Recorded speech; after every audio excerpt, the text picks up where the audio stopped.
बिस्मिल्लाहिर्रहमानिर्रहीम। अस्सलाम वालेकुम नादरीन, आप यूट्यूब चैनल देख रहे हैं। मैं इमरान खान हूँ। जिस वक्त मैं ये वीलॉग रिकॉर्ड कर रहा हूँ तो इसके चंद घंटों के बाद अलकादर यूनिवर्सिटी वाला जो केस है उसका फैसला सुनाया जाएगा। इसके दो नाम है इस केस के। एक नाम है अलकादर यूनिवर्सिटी का केस और दूसरा नाम है 190 मिलियन पाउंड का केस। तो एक्चुअली जो ये केस है वो अलकादर यूनिवर्सिटी का केस है, लेकिन इसको अलकादर यूनिवर्सिटी के केस की बजाय 190 मिलियन पाउंड का केस इसलिए कहा जाता है ताकि इमरान खान साहब को बदनाम किया जा सके। ये 190 मिलियन पाउंड या अलकादर केस का किस्सा है क्या, इसके बारे में आज इस वीलॉग में मैं आपको बताऊंगा। लेकिन ये फैसला सुनाया जाए इससे पहले ये फैसला सुनाया जा चुका है। जो लोग एस्टेब्लिशमेंट के करीब हैं, ख़ासतौर पे जो सहाफ़ी हैं, उन्होंने इसके बारे में बता दिया पहले से। कोई कह रहा है जी 10 साल की सज़ा है, कोई कह रहा है 14 साल की सज़ा है, कोई बता रहा है कि इमरान खान को कुछ सज़ा ज़्यादा होगी, कुछ कह रहे हैं कि इमरान खान की निस्बत बुशरा बीबी को सज़ा कुछ कम होगी। फैसल वाडा भी अपना फैसला सुना चुके हैं।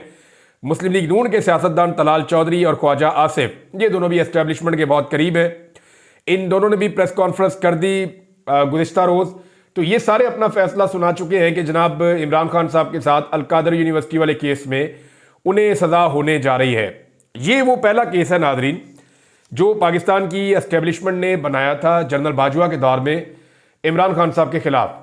जब इमरान खान साहब को इक़्तिदार से निकालने का फैसला हुआ था तो सबसे पहले अलकादर यूनिवर्सिटी के केस के ऊपर काम शुरू किया गया था और उस वक्त एस्टेब्लिशमेंट को यह लग रहा था कि कोई इमरान खान के खिलाफ इस केस की बुनियाद के ऊपर बड़ी कार्रवाई डाली जा सकेगी।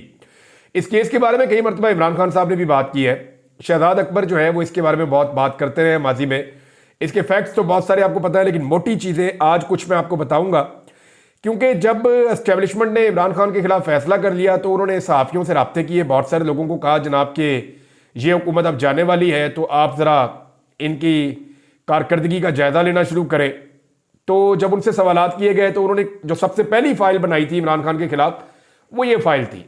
और मैंने ये फ़ाइल देखी, यानी बतौर एक सहाफ़ी मुझे जब पता चला कि जनाब एक फ़ाइल अब गर्दिश कर रही है तो मैं फ़ाइल तक पहुँचा, बल्कि मुझे पहुँचाया गया। और जब मैंने जाके ये फ़ाइल देखी तो मैंने चंद सवालात किए और पहले ही दिन उन सवालात के नतीजे में वो ऑफिसर्स बेचारे चुप रह गए, उनके पास जवाब ही कोई नहीं था। तो मुझे और बहुत सारे और सहाफ़ियों को ये इन्फॉर्मेशन दी गई, जैसे कि अभी भी इन्फॉर्मेशन आती है मेरे पास, तो आज दिन तक आती है इन्फॉर्मेशन और मैं उसको वेरीफाई करता हूँ, चेक करता हूँ, तो जो ठीक लगती है उसके ऊपर हम बात करते हैं। बाद औक़ात गलत इन्फॉर्मेशन आती है, जैसे कि ये इन्फॉर्मेशन थी। जब इस केस को मैंने पढ़ा तो पढ़ने के बाद मैंने 4 सवालात पूछे थे उस वक्त जो ऑफिसर था उससे। मैंने कहा जी आपने इसको पढ़ा है? उसने कहा जी बिल्कुल मैंने इसको पढ़ा है।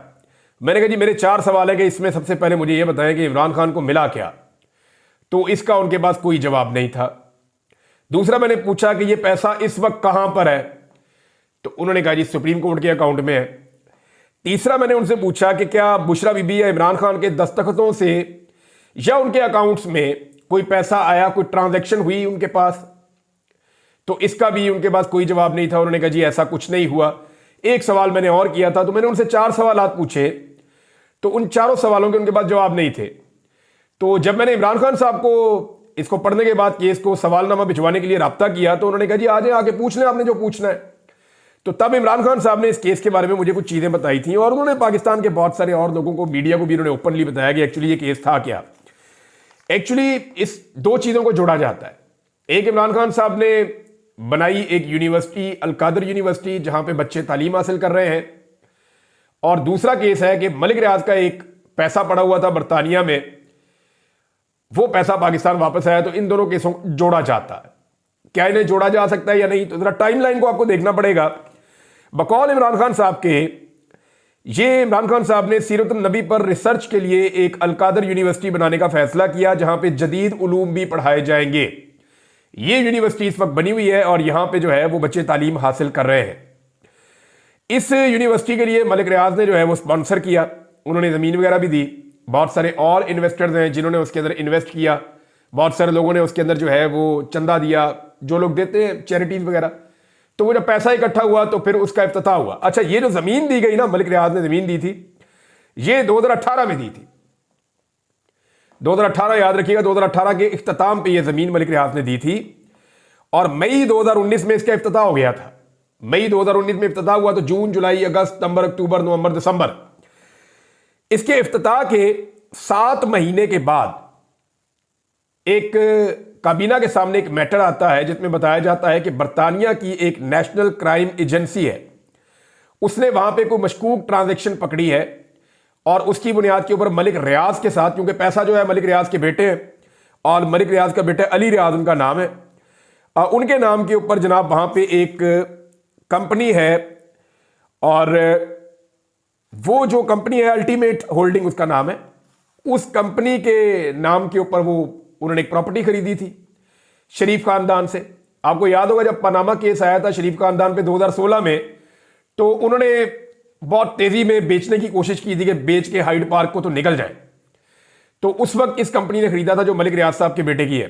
बाद में जब यह मामला नेशनल क्राइम एजेंसी के पास गया तो फिर नेशनल क्राइम एजेंसी ने मलिक रियाज और उनके बेटे के जो पैसे थे इस कंपनी के अंदर 190 मिलियन पाउंड, वो पैसा उन्होंने फ्रीज कर दिया।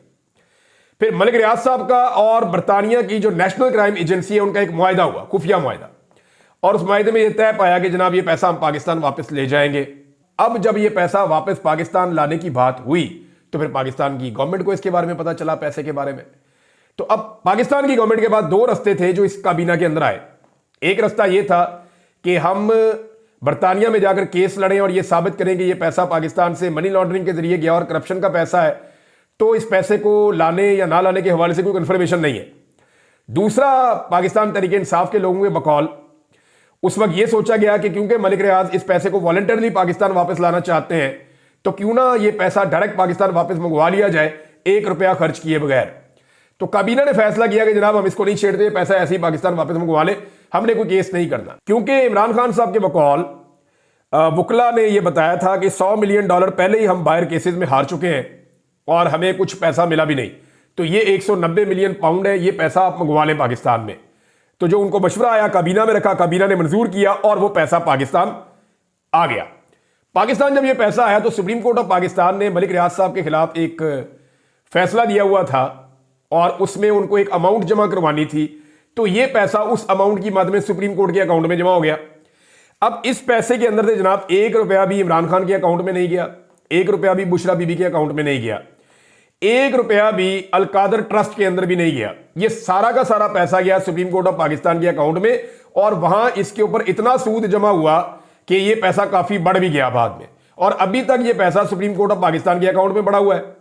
अगर तो इमरान खान की कैबिनेट ने यह फैसला गलत किया था तो फिर क्या होना चाहिए था? फिर होना यह चाहिए था कि जनाब पिछले तकरीबन 3 साल से हुकूमत बदली हुई है, शहबाज शरीफ साहब आए, उनकी काबीना आई, वो इस फैसले को रिवर्स कर देते, लेकिन उन्होंने इस फैसले को रिवर्स नहीं किया। इसकी वजह तो मलिक रियाज ही बता सकते हैं आपको, क्योंकि मलिक रियाज के ऊपर बहुत दबाव डाला गया। मलिक रियाज के ऊपर इतना दबाव डाला गया कि उनके कारोबार को तबाह किया गया, उनके दफातर के ऊपर छापे मारे गए। मलिक रियाज ने पहले भी बड़े चैरिटी के काम किए, इदारों के साथ मिलकर किए हैं, सियासतदानों के साथ मिलकर किए हैं, ये भी उन्हीं कामों की तरह का एक काम है। लेकिन मलिक रियाज को इसके अंदर जो है वो बहुत ज्यादा सख्ती का सामना करना पड़ा। उन्हें कहा गया इमरान खान के खिलाफ बादाम, आप गवाह बन जाओ, आपको कुछ नहीं होगा, आपका कारोबार भी चलेगा, आपका सारा काम चलेगा और काम भी देंगे। लेकिन ये मामले पे हैरत अंगेज तौर पे मलिक रियाज डट गए। उन्होंने कहा जी मैं इस पे कोई गवाही नहीं दूंगा, मैं झूठ नहीं बोलता। तो मलिक रियाज को उसकी कीमत चुकानी पड़ी, भारी कीमत उन्होंने चुकाई। लेकिन ये मलिक रियाज की, मैं वैसे नाकद हूं उनका, लेकिन इस मामले में मैं उसकी तारीफ करता हूं कि यहां पे मलिक रियाज ने डट कर यह कहा कि जी मैं झूठ नहीं बोलता, अब मैंने एक नेकी की है, मैं अपनी नेकी अपने गले डाल लूं।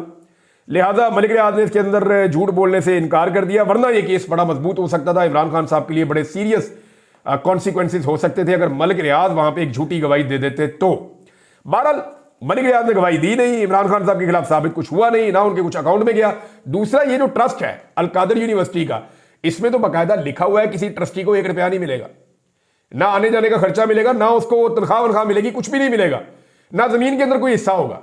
तो ये तो यूनिवर्सिटी जनाब बच्चों की है।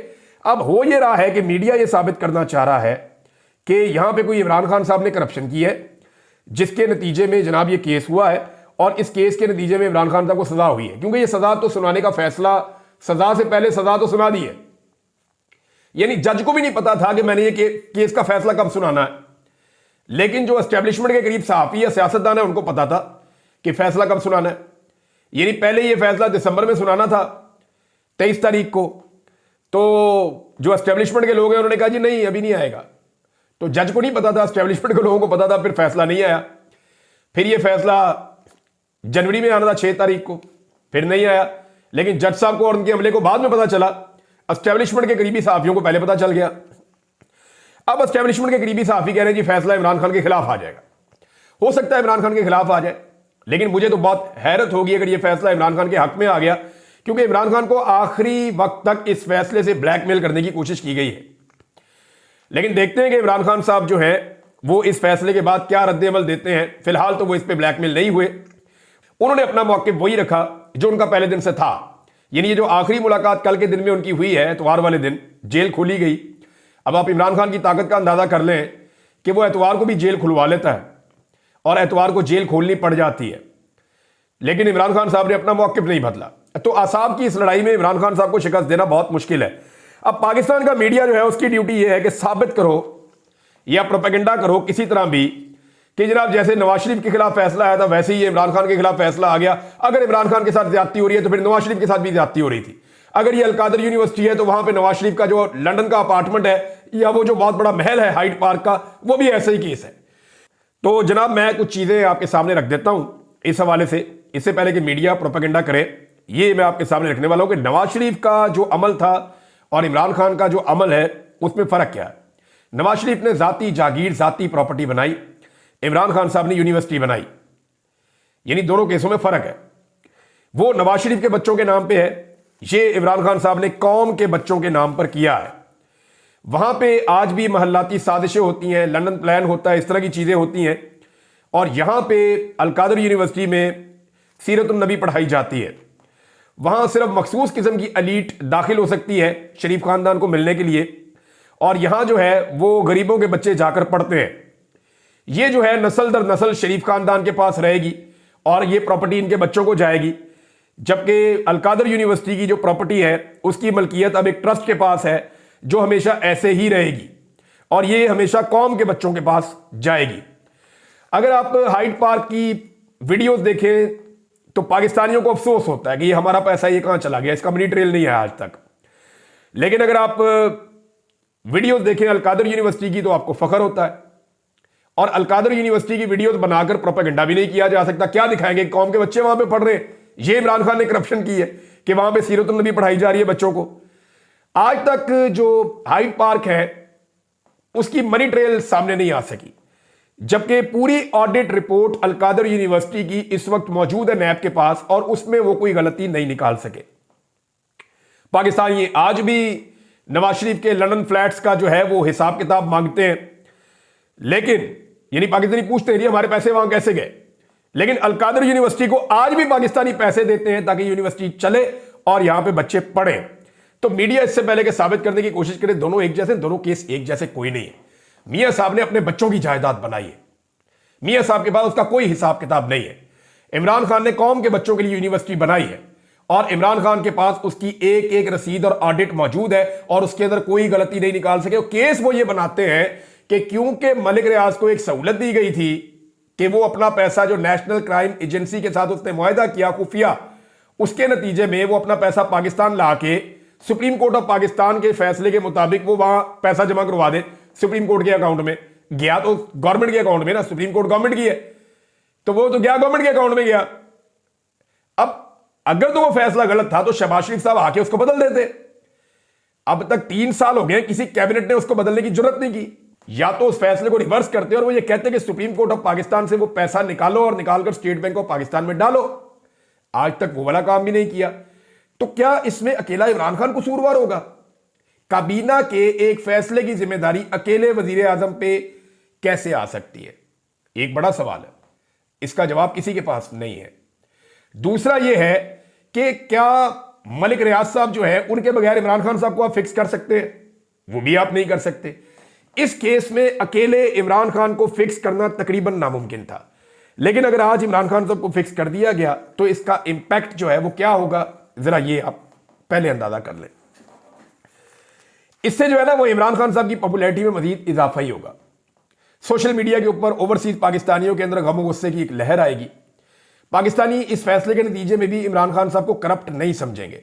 अगर इद्दत जैसे फैसले से आप उसकी इज्जत में कमी नहीं कर सके, अगर साइफर जैसे फैसले से आप इमरान खान साहब को मुल्क का गद्दार साबित नहीं कर सके, अगर तोशा खाना वाले जैसे मामला से जहां पे इमरान खान ने कुछ चीजें अपने घर लेकर गए पैसे देने के बाद, अगर उससे आप इमरान खान को करप्ट साबित नहीं कर सके, तो जहां इमरान खान के पास एक ढेला नहीं गया, उस केस में आप इमरान खान को करप्ट साबित नहीं कर सकेंगे, उसकी शोहरत को नुकसान नहीं पहुंचा सकेंगे, बल्कि उल्टा इसका रद्देअमल आएगा।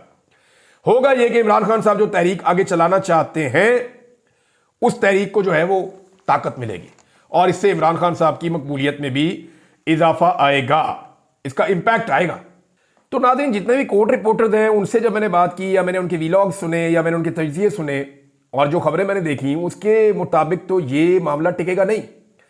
यानी आप किसी भी कोर्ट रिपोर्टर को सुन लें और उससे आप जान लें जिन्होंने इसको कवर किया है, वो बड़ा क्लियरली कहते हैं कि ये केस अगर फैसला इमरान खान के खिलाफ, जेल के अंदर तो जितने ट्रायल हुए सबका फैसला इमरान खान के खिलाफ पहले ही आया, अगर इसका फैसला भी इमरान खान के खिलाफ आ जाता है तो क्या ये हाई कोर्ट में टिक पाएगा? तो मुझे जितने भी मेरे सोर्सेज हैं जिन्होंने इस केस को सुना, चाहे वो वकला हैं, चाहे वो लोग जो हैं वो हुकूमत की साइड पे हैं, चाहे वो लोग जो हैं वो जर्नलिस्ट हैं, उन तमाम लोगों ने मुझे ये कहा कि नहीं, ये टिक नहीं पाएगा।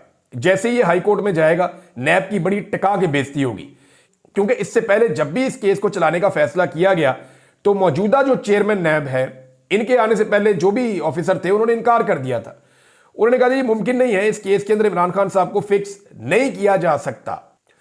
इमरान खान को कोई भी सजा देने से पहले सिस्टम ने हमेशा ये उम्मीद की कि ये वाली सजा इमरान खान को तोड़ देगी, या उन्हें लगा कि ये वाली सजा जो है वो इमरान खान साहब को अवामी मकबूलियत को नुकसान पहुंचाएगी।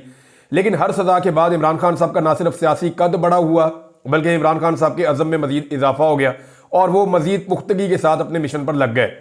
इमरान खान साहब को मिलने वाले बहुत सारे लोग अब ये कहते हैं कि इमरान खान का ये कहना है कि इक़्तिदार के लिए नहीं, मैं इस सिस्टम को अब ठीक करूंगा, और अगर वो वाकई इस मिशन पर लग गए हैं तो फिर ये सिस्टम ठीक हो जाएगा। क्योंकि और भी बहुत सारे सियासतदान हैं जो अंदर से इस सिस्टम को ठीक करना चाहते हैं, लेकिन वो मजबूर हैं बेचारे, और खौफ की वजह से कभी वो इमरान खान से डरते हैं, कभी वो एस्टेब्लिशमेंट से डरते हैं, लेकिन जो खौफ है उसकी वजह से वो सिस्टम को दुरुस्त करने से कतराते हैं। लेकिन अगर इमरान खान साहब ने और बाकी सियासतदानों ने किसी वक्त मिलकर यह फैसला कर दिया कि हमने मिलिट्री एस्टेब्लिशमेंट को पाकिस्तान की सियासत से दूर करना है, तो ये पाकिस्तान का सबसे बड़ा भला हो जाएगा। मैं बार बार ये बात करता हूं।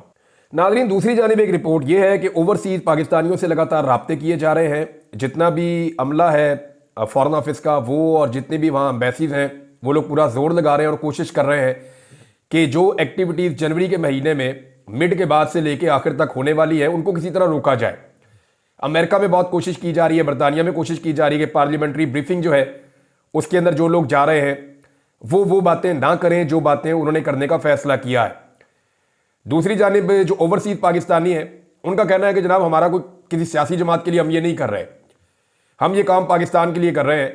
जब तक पाकिस्तान में इन मुल्कों की तरह रूल ऑफ लॉ नहीं होगा, जब तक पाकिस्तान में इंसानी हकूक की पामालियाँ बंद नहीं होंगी, जब तक मैंडेट का एहतराम नहीं होगा, तब तक पाकिस्तान आगे नहीं बढ़ेगा। लिहाजा हम तो आवाज़ उठाएंगे।